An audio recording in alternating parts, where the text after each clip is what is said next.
অনেক রেসিপি তো খেয়েছেন, কখনো কি ফিশ ফিঙ্গার রেসিপি খেয়েছেন? যদি না খেয়ে থাকেন এই ভিডিওটা আপনাদের জন্য।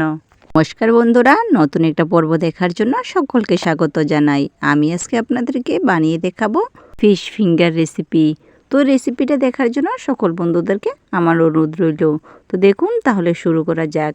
প্রথমেতে আমি একটা হাঁড়ি নিয়ে তার মধ্যে কিছুটা জল দিয়ে এর মধ্যে আমি 5 টুকরা রুই মাছের টুকরো দিয়েছি। তো এখানে যেগুলিতে কাটা কম সেই মাছগুলি দেওয়ার চেষ্টা করবেন। আমি পেটির কারি নিয়েছি 4 টুকরো, আর এমনিতে একটা কারি নিয়েছি। তো এই 5 টুকরো মাছ একটু লবণ আর একটু হলুদ দিয়ে ভালো করে সিদ্ধ করে নিয়েছি। এখন ছেঁকে জলটাকে ফেলে দেব, আর মাছগুলোকে একটু ঠান্ডা করার জন্য একটা থালাতে নিয়ে নিচ্ছি। অপর দিকে বন্ধুরা এগুলিকে ঠান্ডা হতে থাকুক, আমি অপর দিকে নিয়ে নিয়েছি দুটো বড় সাইজের আলুগুলোকে আমি টুকরো করে সিদ্ধ করে নিয়েছি আগে থেকে। এখন এগুলোকে খোসা ছাড়িয়ে নিচ্ছি। এখন ভালো করে একটু ম্যাশ করে নেব। তো আমি হাত দিয়ে আলুটাকে ম্যাশ করে নিয়েছি, আপনারা চাইলে গ্রেটার দিয়েও গ্রেট করে নিতে পারেন। একদমই মিহি ম্যাশ করে নিতে হবে। আলুগুলোকে আমি রেডি করে নিলাম, আর দেখুন এখন মাছগুলো বেশ ঠান্ডা হয়ে গেছে। এখন মাছ থেকে কিন্তু কাঁটাগুলোকে আলাদা করে নিতে হবে। তো দেখতে পাচ্ছেন খুব সহজভাবেই কিন্তু মাছ থেকে কাঁটাগুলোকে আলাদা করে ফেলা যাচ্ছে। মাছগুলো খুব সুন্দরভাবে সিদ্ধ হয়ে গেছে, আর এভাবে করে কিন্তু সবগুলি মাছের থেকে কাঁটাগুলোকে আমি ফেলে দিয়েছি। তো আপনারা যথাসম্ভব কম কাঁটা থাকা মাছগুলো নেওয়ার চেষ্টা করবেন, তাহলে কিন্তু আর কাঁটাগুলি ফেলতে এতটা ঝামেলা হবে না। তো দেখুন, কোনো রকমের ঝামেলা ছাড়াই কিন্তু আমি কাঁটাগুলিকে ফেলে দিয়েছি। এখন আমি চলে যাব গ্যাসের মধ্যে। গ্যাসেতে দেখুন আগে থেকে একটা প্যান বসিয়ে তার মধ্যে কিছুটা সাদা তেল ব্যবহার করেছি। এখন সাদা তেলের মধ্যে কিছুটা জিরে দিয়েছি। এখন জিরেটাকে ভালো করে লাল লাল করে ভেজে নিতে হবে। তো এর মধ্যে দেখবেন দারুণ একটা ফ্লেভার চলে আসে, তখনই কিন্তু এর মধ্যে দিয়ে দিতে হবে গ্রেট করে রাখা আলুটাকে। তো আলুটাকে আমি ওই তেলের মধ্যে দিয়ে দিলাম। এখন আলুটাকে একটু ভালো করে মিশিয়ে নিচ্ছি। একটু ভালো করে মিশিয়ে নিয়েছি। এখন এর মধ্যে দিয়ে দিচ্ছি কিছু কাঁচা লঙ্কা কুচি আর কালারের জন্য হলুদ গুঁড়ো। এখন কাঁচা লঙ্কাটাকে হলুদটাকে ভালো করে আরও একবার আলুর সাথে ভেজে নিচ্ছি। তো দেখুন আলুর মধ্যে কি সুন্দর একটা কালার চলে এসেছে। এখন এর মধ্যে কিছু মশলা অ্যাড করব। এখানে আমি 1 চামচ ধনে গুঁড়ো আর 1/2 চামচ জিরে গুঁড়ো অ্যাড করেছি। এতে নয়, আরও কিছু মশলা আমি পরে অ্যাড করব। আপনারা প্রথম থেকে ভিডিওটা কিন্তু শেষ পর্যন্ত দেখতে থাকুন, একদমই স্কিপ করবেন না। দেখুন বন্ধুরা, আলুটাকে কিছুক্ষণ নাড়াচাড়া করে ভাজা ভাজা করে নিয়েছি। এখন এর মধ্যে আমাকে দিয়ে দিতে হবে যে মাছটাকে বেছে রেখেছিলাম সেই মাছটা।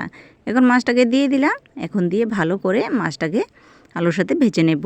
আর এই অবস্থাতে গ্যাসের ফ্লেমটা কিন্তু একদমই লোতে রাখতে হবে। এটা মেশাতে আপনাদেরকে একটা কথা বলে রাখি, যারা আমার চ্যানেলে এখনও সাবস্ক্রাইব করেননি তারা আমার চ্যানেলটাকে সাবস্ক্রাইব করে আমার পাশে থাকা বেল আইকনটিতে ক্লিক করে রাখবেন। তাহলে যখনই কোনো আমি নতুন ভিডিও আপলোড করব, সঙ্গে সঙ্গে কিন্তু নোটিফিকেশান আপনাদের কাছে পৌঁছে যাবে।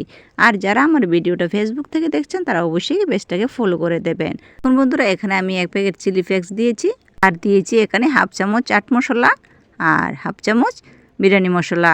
তো সবগুলো মশলা দিয়ে ভালো করে কিন্তু মিশিয়ে নিচ্ছি। এই অবস্থাতে কিন্তু দারুণ একটা ফ্লেভার চলে এসেছে। আর দিয়ে দিয়েছি স্বাদ মতো লবণ। এখন লবণটা দিয়ে ভালো করে মিশিয়ে নিচ্ছি। দেখুন একদমই পারফেক্টভাবে কিন্তু তৈরি হয়ে গেছে। অবশেষে আমি এখানে দিয়ে দিচ্ছি ধনেপাতা কুচি। আপনারা ধনেপাতা চাইলে দিতে পারেন, না চাইলে নাও দিতে পারেন। তো যার যার অপশনাল।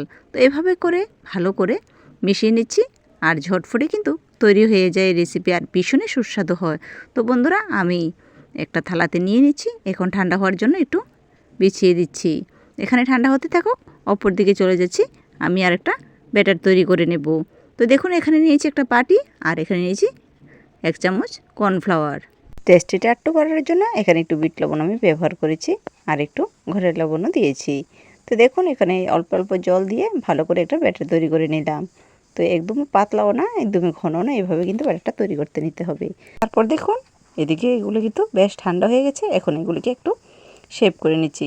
তো দেখুন আমি একটা আঙুলের সাইজ পরিমাণে বানিয়ে নিচ্ছি। আপনারা আপনাদের পছন্দ মতো বানিয়ে নিতে পারেন। তো এভাবে করে আমি বানিয়ে নিচ্ছি। আমি একটা আঙুল মাপ পরিমাণে চোখো চোখো করে বানিয়ে নিচ্ছি। তো এইভাবে করে আমি সবগুলি কিন্তু বানিয়ে নিলাম। তারপর দেখুন আমি এখন এগুলিকে নিয়ে নেব। যে ব্যাটারটা গুলে রেখে দিয়েছিলাম সেই ব্যাটারের মধ্যে একটা দিয়ে দেব। তারপর উল্টে পাল্টে এগুলোকে একটু লাগিয়ে নিলাম। দিয়ে দিলাম বিস্কুটের গুঁড়োর মধ্যে। বিস্কুটের গুঁড়ো দিয়ে ভালো করে একটু কুট করে নিলাম। তো এইভাবে করে কিন্তু আমি সবগুলোকেই বানিয়ে নেব। তো দেখতে পাচ্ছেন বন্ধুরা, এই রেসিপিটা কিন্তু ভীষণই টেস্টি হয়েছিল।